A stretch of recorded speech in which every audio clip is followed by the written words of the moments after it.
At exactly 2:47 in the morning, my phone buzzed with a Facebook notification, even though I hadn't been asleep anyway. I was lying on my back, staring up at the ceiling, wondering why my fiancée, Hannah, still hadn't come home. Her bachelorette party should have wrapped up hours earlier. I reached for my phone, half expecting a sloppy drunk message or maybe a blurry group selfie with her friends. Instead, what popped up on my screen made my stomach drop and sent a cold wave through my body. There was Hannah, my future wife, the woman I'd been with for 8 years, perched comfortably on some guy's lap at Murphy's bar downtown. Her arms were looped around his neck, her cheeks flushed from alcohol and something else I didn't want to admit to myself.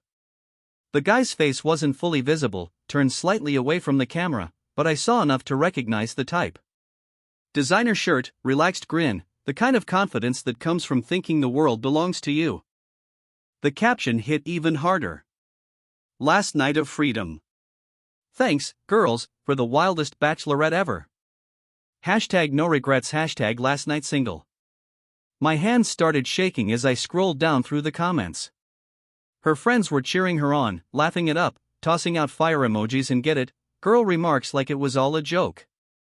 Camille, her maid of honor, had added, "What happens at the bachelorette stays at the bachelorette." Oops. I sat there staring at that photo for a full 10 minutes, my thoughts spiraling out of control. 8 years. 8 years of building something together, making plans, talking about kids, buying a house, growing old side by side. And this was how she chose to celebrate our future. Without stopping to think it through, I took a screenshot of the post and uploaded it to my own Facebook page. I added just one line underneath it. First night of freedom, actually. Then I changed my relationship status to single and tagged everyone who mattered, including her father, William Prescott, the stiffest, most proper insurance executive in all of Portland, Maine. After that, I waited. The fallout was instant. My phone lit up non-stop, comments, messages, notifications stacking on top of each other. Friends, relatives, coworkers, people I barely talked to anymore, everyone suddenly had an opinion. Some expressed sympathy. Others were stunned. Most, though, were clearly enjoying the chaos. At 3:15 a.m., I heard a car pull into the driveway. Seconds later, Hannah stormed through the front door like a wrecking ball, her face twisted with pure fury. She was still wearing the tight black dress from the party, her makeup smeared and running. She looked nothing like the calm, polished insurance executive I thought I knew. "What the hell is wrong with you, Eli?" she screamed, shoving her phone in my direction. "Have you completely lost your mind?" I was seated at the kitchen table with my laptop open, watching the social media firestorm spread in real time. Our little town of Millbrook lived for gossip, and I just handed them the juiciest story they'd had in years. "What's wrong with me?" I asked as I slowly stood up. By 38, I'd learned how to keep my temper in check from years in the military and from running my own handyman business. But right then, that self-control was barely holding together. "I'm not the one rubbing up on strangers at my bachelorette party." "It was a joke," she snapped, tossing her purse onto the counter. "God, you're so insecure." "It was harmless fun." "Harmless?" I turned my laptop toward her, pulling the photo back up. "You honestly think this looks harmless?" For just a split second, her face drained of color. Then the attitude came rushing back in full force. "You don't trust me after 8 years," she shot back. "That says everything about you, not me." "Who is he?" "Nobody," she said quickly. "Just some random guy at the bar. Camille dared me to take the picture. It didn't mean anything." But her voice gave her away. Her eyes wouldn't meet mine. Her hands trembled slightly. I dealt with enough liars in my life to recognize those tells immediately. Then my phone rang. William Prescott's name flashed across the screen. "Answer it," Hannah hissed. I put the call on speaker. "Hello, William. This is Nathan Cole. What in God's name is going on?" His voice was sharp and icy. "I'm getting calls from half the town about some social media nonsense." "Hannah, explain yourself. Now." She grabbed the phone. "Daddy, it's nothing. Eli's having some kind of breakdown. The photo was just a stupid joke. A joke that's already been shared over 300 times, I said. And the local news page just picked it up. Her face went ghost white. What? She whispered. I refreshed my browser. Channel 8 News, local groom calls off wedding after viral bachelorette party photo. Congratulations, I said flatly. You're famous. This is insane, she yelled. You're destroying everything over nothing. I'm destroying everything? I laughed, though there wasn't a trace of humor in it. I wasn't the one acting inappropriately with a stranger days before my wedding. William's voice cut back in through the speaker. That's enough. Both of you. Hannah, come home. We'll talk about this like adults. After she left, I sat alone at the kitchen table, watching the story spread like wildfire. Old friends from high school chimed in. Guys I'd served with added their 2 cents. Even my elderly neighbor, Mrs. Whitaker, somehow found the post and responded with a string of shocked emojis. As the adrenaline wore off, something heavy settled in my gut. Hannah's reaction had been too aggressive, too rehearsed. And that man in the photo, there was something familiar about him, even with his face partly hidden. I decided then that I was going to find out who he was. Chapter 2. The next morning turned into a non-stop circus of phone calls, text messages, and unexpected visitors. At exactly 7 a.m., Mrs. Whitaker knocked on my door holding a casserole and wearing a look of pure curiosity. Such a shame, dear, she said as she marched into my kitchen without waiting for an invitation. Though I'll admit, I always had my doubts about that girl. Too ambitious, if you ask me. She leaned in closer. And those late nights at the office? Funny thing about that. Late nights? I asked. Oh yes, she said. Working so late and all. But between you and me, I saw her car leave around 5:30 most evenings and come back closer to 9 or 10. Odd way to work late, don't you think? I tucked that little detail away and picked up my phone to call my best friend, Ryan, who managed O'Malley's bar downtown. If anyone knew the town's rumors, it was him. Man, you broke the internet, he said as soon as he answered. Half the town's talking about it. The other half's making memes. I need a favor, I told him. Can you meet me for lunch? Already clearing my schedule, he said. We met later that afternoon at O'Malley's, right in the middle of the slow shift. Ryan filled a glass with beer and set it in front of me, then pushed a basket of wings across the bar. All right, he said, lowering his voice. So what's really going on here? I unlocked my phone and handed it to him again. Look at this guy, I said. Really take a good look. Ryan stared at the screen for a few seconds. Then his eyes went wide. Holy hell, he muttered. Is that Lucas Hammond? Who the hell is Lucas Hammond? I asked. He's a regional manager at Prescott Insurance, Ryan said. William's golden boy. Drives a BMW, wears $1,000 suits, thinks he's God's gift to women. He comes in here sometimes entertaining clients. Ryan hesitated, then leaned closer.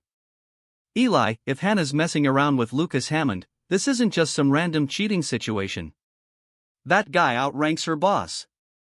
Way higher. Everything suddenly started lining up in my head. The late nights. The way she'd snapped back at me. The panic I'd seen flash across her face when I made that post public. This wasn't a sloppy mistake fueled by tequila. This had been going on. I need to know for sure, I said. Ryan raised an eyebrow. What are you thinking? I'm thinking it's time I start digging. He smiled slowly. I'm in. But you should know something first. Your little Facebook move already cost Lucas some serious embarrassment. Word is William hauled him into the office first thing this morning. The whole company's talking about it. Later that afternoon, I drove past Hannah's office building and parked across the street. At exactly 5:30, just like Mrs. Whitaker had said, Hannah walked out and headed for her car. But she didn't turn toward home. Instead, she pulled out of the lot and drove straight toward downtown. I followed a few car lengths back, my heart hammering against my ribs. She pulled into the Riverside Apartments, the upscale complex overlooking the water. I watched as she parked and walked into Building C like she knew the place by heart. 20 minutes later, she came back out with a tall man in a sharp, expensive suit. Even from a distance, I knew who it was. Lucas Hammond. They climbed into his BMW and drove away together. I stayed in my truck for over an hour after that, trying to process what I'd just seen. This wasn't a one-time lapse in judgment. This was a full-blown affair. When I finally got home, I picked up the phone and called my old army buddy, Julian. He ran a private security firm in Portland these days. I need help with something, I told him. What kind of help? He asked. The kind you're good at, I said. Research. Surveillance. And maybe a little creative problem solving. He chuckled. Sounds like somebody's in deep trouble. What's going on? I told him everything, the photo, Ryan's discovery, the apartment, all of it. So you want to know how far this goes, he said. I want every detail, I replied. How long it's been happening, what they're planning, everything. Give me 48 hours, he said. The next morning brought another surprise. Camille, Hannah's maid of honor, showed up at my door looking like she might throw up. We need to talk, she said quietly. I stepped aside and let her in, watching how she avoided my eyes. Eli, I feel awful about all of this, she said. That photo, it just spiraled. Did it spiral, I asked, or did it just expose what was already there? She nervously twisted the strap of her purse. I don't know what you're talking about. Lucas Hammond, I said. How long has Hannah been seeing him? Her face fell apart. I can't, she whispered. I promised her. I saw them together yesterday, I said. I know about the apartment. I held her gaze. So either you help me understand what's been going on, or you keep lying for her. That's when she broke. Tears poured down her face, mascara streaking her cheeks. 6 months, she sobbed. It started 6 months ago at the company retreat. She said it was just physical. That she loved you, but needed something exciting. She made me swear not to tell anyone. And you thought that was okay? I asked. I thought it would burn out, she said. I thought she'd get it out of her system and still marry you. But then she started talking about calling off the wedding, and I freaked out. So the bachelorette party was some kind of test? I said. She wanted to see if she could walk away from him, Camille nodded. But when he showed up at the bar, she shook her head. She lit up like a Christmas tree. That's when I knew she was in love with him. The betrayal hit me hard, like a punch to the chest. Not just the cheating, but the planning, the lies, the double life. All those months organizing a wedding while secretly mapping her escape. There's more, Camille said softly. Lucas has been telling her he's going to leave his wife. He says once he gets promoted to vice president, he'll have enough money to make a clean break. Hannah thinks they're going to run away together. His wife? I said. He's married? 15 years, she nodded. 2 kids. Both in private school. I stared at her. And Hannah knows that? She thinks she's different, Camille said. She thinks this time it's real. After she left, I sat alone in my garage workshop, surrounded by saws, clamps, and half-finished projects, and planned my next move. For 8 years, I'd been the dependable one. The guy who fixed things. The guy who stayed quiet, worked hard, and kept everything running. But Hannah and Lucas had made one fatal mistake. They'd humiliated me in public, assuming I'd swallow it and disappear. They were about to find out that the quiet ones are often the most dangerous when they're pushed too far. Chapter 3. Julian called me at 6 o'clock Friday morning. Your girl's been busy, he said. I've got hotel receipts, credit card statements, and enough text messages to write a romance novel. Start talking, I said. They've been meeting twice a week for 6 months, he told me. Same place every time, the Riverside in downtown. Lucas pays cash for the room, but Hannah's card shows up on dinners, gifts, even lingerie. She hasn't been careful. And the messages? That's where it gets interesting, Julian said. Lucas has been feeding her the full fairy tale, promotion to VP, leaving his wife, starting fresh. But I checked his finances. He's buried in debt. Huge mortgage, private school tuition, country club fees. He's not leaving his wife anytime soon. Does Hannah know that? Doesn't look like it. Based on the texts, she's planning to move in with him once your wedding's officially cancelled. She's already been apartment hunting. Each new detail cut deeper. While I'd been planning our life together, she'd been planning her exit. There's one more thing, Julian added. Lucas has got a reputation at the office. This isn't his first affair. The word on the street was that Lucas had pulled this stunt before.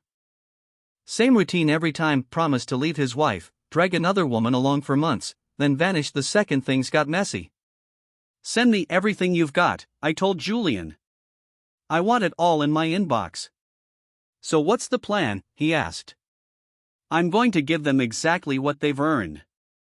That evening, I headed to O'Malley's to meet Ryan. The bar was packed with the usual Friday night crowd, but he'd saved me a spot at the far end where we could talk without being overheard. You look like hell, he said, sliding a beer in my direction. I feel worse, I replied. But I've got a plan. I walked him through everything Julian had uncovered. With each new detail, Ryan's expression darkened. So what's the move, he asked. First, I'm having a conversation with Lucas, I said. Man to man. Ryan frowned. You sure that's a good idea? Guys like him usually keep lawyers on speed dial. I'm not threatening him, I said. I just want him to understand the situation clearly. At 9 o'clock sharp, I drove over to the Riverside apartments and waited. It didn't take long. Lucas's BMW rolled into the lot right on schedule. I watched him head toward Building C, then stepped out of my truck. Lucas Hammond, I called out. He turned, squinting into the dim parking lot lights. Who's asking? Eli Cole, I said. You already know who I am. His face went pale, though he tried to hide it behind a calm expression. Look, if this is about that photo. It's about a lot more than the photo, I said, closing the distance. He instinctively backed toward his car. For a guy wrapped in expensive fabric and fake confidence, Lucas was soft. The kind of man who hadn't been in a real fight since high school. Here's how this is going to work, I said evenly. You end whatever this is with Hannah tonight. And you stay away from her. You don't get to tell me what to do, he snapped. Actually, I said, I do. I listed it calmly, his wife, his kids, the mortgage payments, the other women he'd played the same game with. And finally, William Prescott, a man who cared more about his company's reputation than anything else in his life. Lucas swallowed hard, his Adam's apple bobbing. You're threatening me. I'm informing you, I corrected. Big difference. Hannah's an adult, he said. She can make her own choices. She can, I agreed. And so can I. I pulled out my phone and showed him the screen. A drafted email, ready to send, addressed to William Prescott. Attached were photos, hotel receipts, and screenshots of text messages.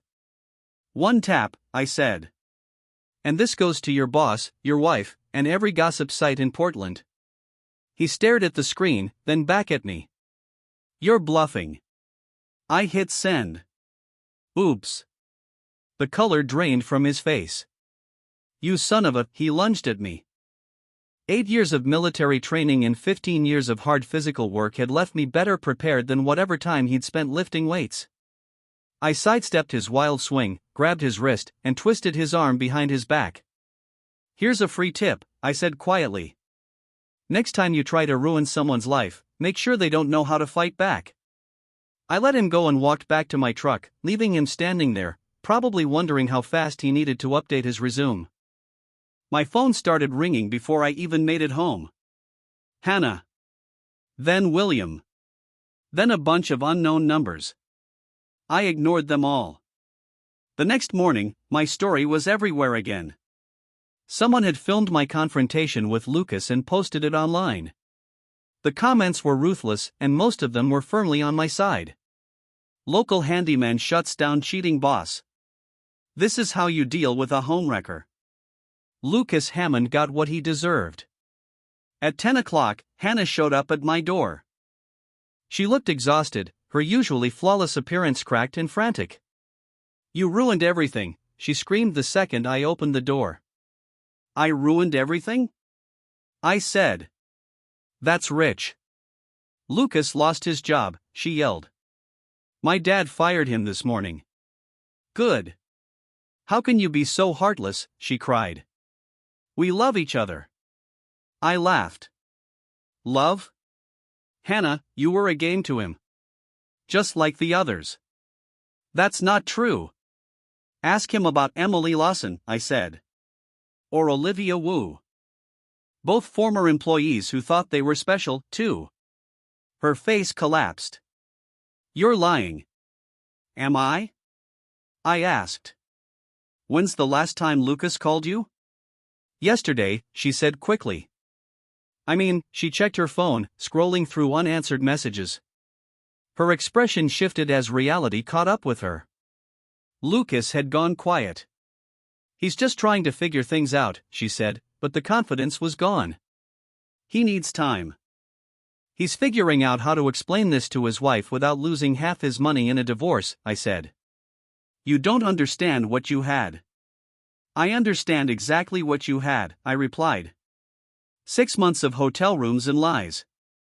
And now it's over."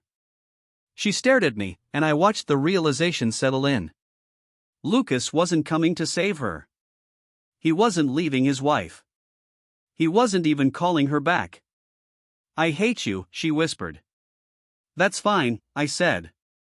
"But one day, you're going to hate yourself more when you realize what you threw away." After she left, I called Ryan. "So," he said, "how does it feel being the most famous guy in Millbrook?" I smiled. "Feels like I'm just getting warmed up." Chapter 4. The following week, consequences rolled through our small town like ripples in a pond.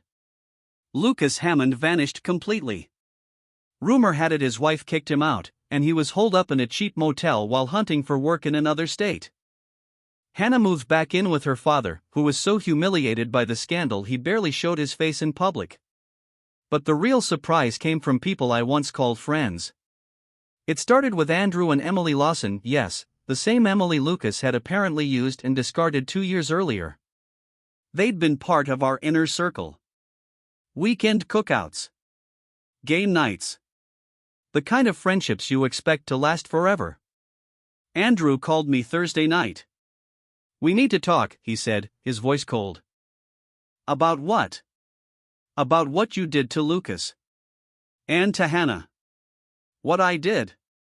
I asked. "Don't play dumb, Eli.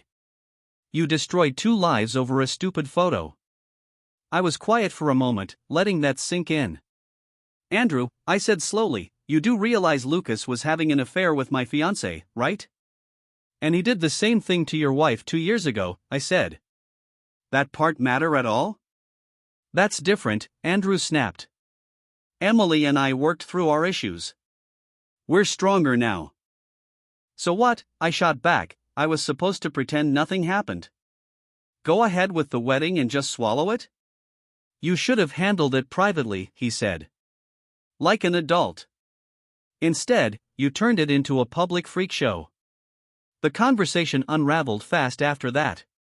Andrew called me vindictive and heartless. I fired back that he seemed to have a very selective memory when it came to his own wife's affair. Words were said that neither of us could take back. And Andrew wasn't the only one. Over the next few days, calls and messages came in from Michael and Laura Foster, Daniel and Helen Wu, and several other couples we used to spend time with. Different voices, same message. I'd gone too far. I was the villain now. It didn't take long to realize they'd been talking behind my back, stitching together a version of events where I was the bad guy and Hannah and Lucas were helpless victims of my so-called revenge. Everything came to a head Saturday night at O'Malley's. I was sitting quietly with Ryan, nursing a beer, when Andrew walked in alongside Michael Foster and Daniel Wu. The second they saw me, they headed straight over. "Well, if it isn't Millbrook's newest celebrity," Andrew announced, loud enough for half the bar to hear. "Andrew," I warned, "don't do this here." "Why not?" he said. "You didn't have a problem airing your business in public before." Michael stepped closer. "You know what you are, Eli? A bitter little man who couldn't handle the fact that his woman found someone better." The bar went dead silent. Every head turned. Phones were probably already out. "Someone better?" I said, standing up slowly.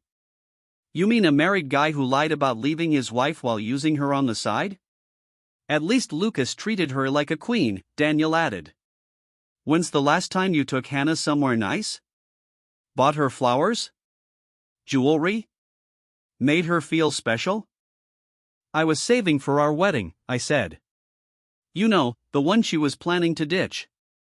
"That's because you're boring," Andrew shouted. "You're a small-town handyman with no ambition, no class, no future. Hannah deserves better than a lifetime of fixing toilets." The words landed hard. These weren't strangers. These were men I'd known for years. Guys who'd eaten at my table, celebrated holidays with me, laughed in my living room. "You want to know what's really pathetic?" Michael went on. "You're so insecure you had to destroy everyone else's happiness because you couldn't keep your own woman satisfied." "That's enough," Ryan said, stepping between us. "Stay out of it," Andrew snapped. "This is between us and your loser friend." Something broke inside me right then. Weeks of betrayal, humiliation, and now this, my own friends lining up to defend the people who stabbed me in the back. "You want to know what's pathetic?" I said quietly. 3 grown men piling on someone because they're too spineless to admit their own wives probably cheated too. Daniel stepped forward. "What did you just say?" "You heard me," I replied. "Emily definitely did, with Lucas. And if I dug a little deeper, I'd bet I'd find stories about the rest of you, too." Andrew swung at me without warning. A sloppy haymaker I saw coming a mile away. I reacted instinctively and stopped him from attacking me. He folded instantly, gasping for air. Michael grabbed a beer bottle and rushed me, but Ryan tackled him before he could take a swing. Daniel tried to circle behind me. I turned and caught him with a sharp elbow to the ribs, sending him stumbling back into a table. The whole thing was over in under 30 seconds. Andrew would be sore for a week. Daniel would carry a nasty bruise. But the real damage wasn't physical. It was social. The final bridge burned beyond repair. "Get out," Ryan ordered as they struggled to their feet. "All of you. And don't come back." As they limped toward the door, Andrew turned around. "This isn't over, Eli. We'll make sure everyone knows what kind of man you really are." "They already know," I said. "I'm the kind who fights back." Once they were gone, the bar slowly came back to life, but the looks and whispers lingered. Some people nodded at me with approval. Others stared like I might explode at any second. "You okay?" Ryan asked. "Never better," I said. It was a lie. The fight felt good in the moment, but reality hit hard afterward. I'd lost my fiancée. I'd lost my friends. And in a town this small, I'd probably lost my reputation too. The smart move would have been to disappear for a while. Let the gossip burn itself out. Maybe even start fresh somewhere new. But nobody's ever accused me of being smart. Chapter 5. Monday morning brought the fallout from Saturday night. My phone buzzed nonstop. Someone had filmed the entire fight and posted it online. The video quality was terrible, but it clearly showed me taking on 3 men and walking away standing. The internet was split. Half the comments called me a hero. The other half painted me as a violent thug. Local Facebook groups were on fire, arguing about whether I'd been justified or whether I was just another example of toxic masculinity gone wrong. Then Julian called. "You've been busy," he said. "News travels fast," I replied. "Faster than you think," he said. "And I've got some interesting intel about your former friends." "Like what?" "Like the fact they've been planning this for weeks," he said. "Ever since the Lucas mess went public. They've been meeting at Andrew's place." "Planning what?" "Coordinating their story," he said. "Phone records. Social posts. Emails. They were working to turn your entire social circle against you." My stomach tightened. "The idea was to isolate you," Julian continued. "Make you the outcast, while they position themselves as the calm, reasonable adults." A cold shiver ran down my spine. "Why would they do that?" "Because you made them look bad," he said. "When you exposed Lucas and Hannah, you also exposed the fact that every one of them knew what was going on and kept their mouths shut. They're protecting themselves by turning you into the bad guy," Julian said. "You're the shield they're hiding behind." "What else?" I asked. "Andrew's been talking to Hannah," he said. "They're planning something this weekend. A public showdown meant to make you look unstable." "Where?" "The Fall Festival. Downtown. Big crowd. Cameras everywhere. Perfect place to bait you into losing your temper." The Fall Festival was the biggest event Millbrook held all year. Pretty much the entire town showed up, along with people from neighboring counties. If Andrew and his crew were planning an ambush there, it would be in front of hundreds of witnesses. "There's more," Julian continued. "I dug into their finances and personal lives like you asked. Want to hear what I found?" "Tell me." "Michael Foster's been sleeping with his secretary for 8 months. Daniel Wu's been siphoning money out of his construction business to cover gambling losses. And Andrew Lawson?" He paused. "He was involved in serious illegal activities." "What kind of drugs?"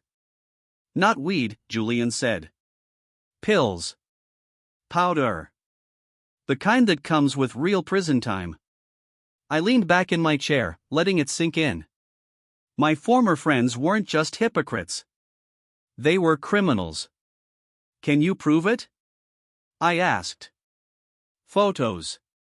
Bank records. Messages. Audio," he said. "They're sloppy. They always think they're smarter than they are. Send me everything." "So what's your move?" he asked. "I'm going to give them exactly what they're planning to give me," I said. "A public humiliation they won't walk away from."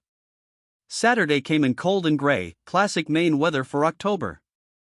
The Fall Festival filled the town square with food trucks, craft tents, and a small stage where local bands rotated through their sets. Even with the drizzle, hundreds of people showed up like they always did. I arrived around noon, wearing jeans and a flannel, blending in like any other local, just killing time. But I wasn't there for cider or live music. I was there for a fight of a different kind. I spotted Andrew first, standing near the apple cider booth with Michael and Daniel. They were scanning the crowd, clearly searching for me. Not far from them, Hannah stood with a group of co-workers, occasionally glancing in Andrew's direction. Everyone who needed to be there was present. Perfect. I headed toward the stage just as a local country band wrapped up their set. Margaret Doyle, the festival organizer, stood nearby clutching her clipboard. "Margaret," I said, "mind if I use the microphone for a minute?" She smiled. "You making an announcement, honey?" "Something like that." I climbed onto the stage while the band cleared their gear. The mic was still live. When I tapped it, the sound echoed across the square. "Can I have everyone's attention, please?" The crowd slowly turned. I saw Andrew and the others forcing their way through people, realizing too late what was happening. "For those of you who don't know me," I said, "my name's Eli Cole. I grew up in this town, and I've always believed in being straight with people." The square went quiet except for rain tapping on tent roofs. Lately, there've been rumors going around about me. That I'm unstable, violent, a bad friend. So I figured I'd clear a few things up. I pulled out my phone and connected it to the sound system. This, I said, is a recording of Andrew Lawson arranging a drug pickup in Portland last month. The audio played loud and clear. Andrew's voice. Prices. Quantities. Plans for repeat purchases. The crowd stirred as recognition spread. Andrew's face drained of color as he tried to shove his way closer to the stage. This next one, I continued, is Michael Foster talking to his secretary about their affair and how to keep it hidden from his wife. Michael's voice filled the square, laughing, talking about hotel rooms and lies. I spotted Laura Foster in the crowd, her face frozen between shock and fury. And finally, I said, here's Daniel Wu explaining how he's been stealing money from his own company to cover gambling debts. Daniel's voice followed, calm and casual, like he was discussing a minor bookkeeping issue. By now the crowd was buzzing. Phones were out. People were recording, texting, calling others to come see what was happening. These are the men who called me unstable, I said into the microphone. These are the people who said I went too far when I exposed my fiancée's affair. I paused, letting it sink in. I'll let you decide who the real villains are. I unplugged my phone and stepped off the stage. Andrew, Michael, and Daniel finally broke through the crowd, panic and rage written all over them. You son of a bitch! Andrew screamed, charging straight at me. I was ready. I sidestepped and let his momentum carry him straight into the edge of the stage.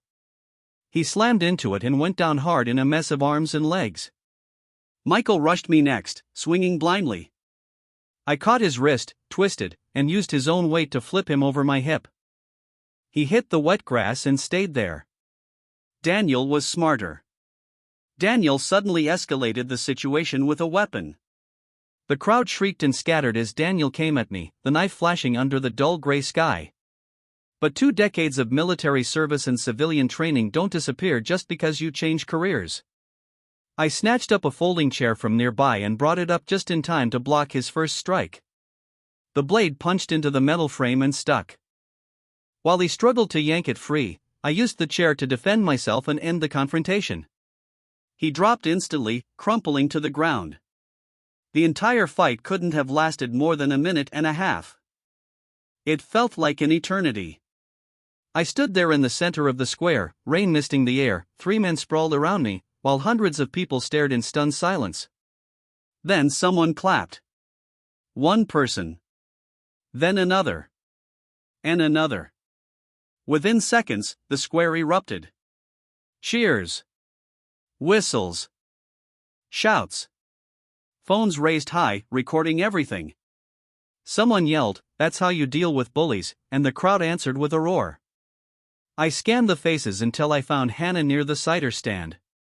She looked like she'd seen a ghost. Our eyes locked, and for the first time since I'd known her, I saw it clearly. Fear. She was finally realizing what she'd set in motion when she chose to betray me. But I wasn't finished. I walked toward her, and the crowd parted without a word, opening a path like water before a ship. "Hello, Hannah." "Eli, please," she said, barely audible. "I brought you something." I pulled an envelope from my jacket and handed it to her. Her hands trembled as she opened it and slid out the contents: photographs, documents, official papers. "Those," I said loudly enough for the people closest to us to hear, "are pictures of Lucas with his wife and kids at Disney World last weekend. And that's the lease for their new house in Florida." Her breath caught. "He didn't lose his job," I continued. "He got transferred. Took his family with him. Turns out the whole career-destroyed story was just convenient." The truth crushed her expression. Lucas hadn't been ruined by the scandal. He'd used it as cover to vanish and start over, probably not for the first time. "He never loved you," I said quietly. "You were just another move in his game." She looked up at me, tears streaming down her face. "How did you know?" she whispered. "I hired a private investigator," I said. Lucas's pulled this same routine in 3 different cities. Same pattern every time. Ambitious women. Big promises. Married man. Clean exit when things get messy. All around us, phones were recording. No one looked away. Hannah's humiliation was now complete and public. Just like mine had been. "Why?" she asked softly. "Why are you doing this to me?" "Because you did it to me first," I said. "The only difference is I'm telling the truth." I turned from her and faced the crowd one last time. "Ladies and gentlemen," I said, "remember this day. Remember what happens when you try to destroy an innocent man to hide your own crimes. Remember what happens when you confuse kindness with weakness." Then I walked away. People stepped aside as I passed, clearing a path all the way to my truck. Somewhere behind me, sirens wailed. Someone had finally called the police. I wasn't concerned. There was video of Daniel pulling the knife. Witnesses who saw Andrew and Michael attack first. And an entire crowd that had just watched 3 criminals and a cheating ex-fiancé expose themselves in broad daylight. As I drove away from the festival, I caught my reflection in the rearview mirror. For the first time in months, I was smiling. The quiet handyman was gone. What replaced him was something tougher. Something that couldn't be broken, betrayed, or publicly shamed. Something that fought back. And won.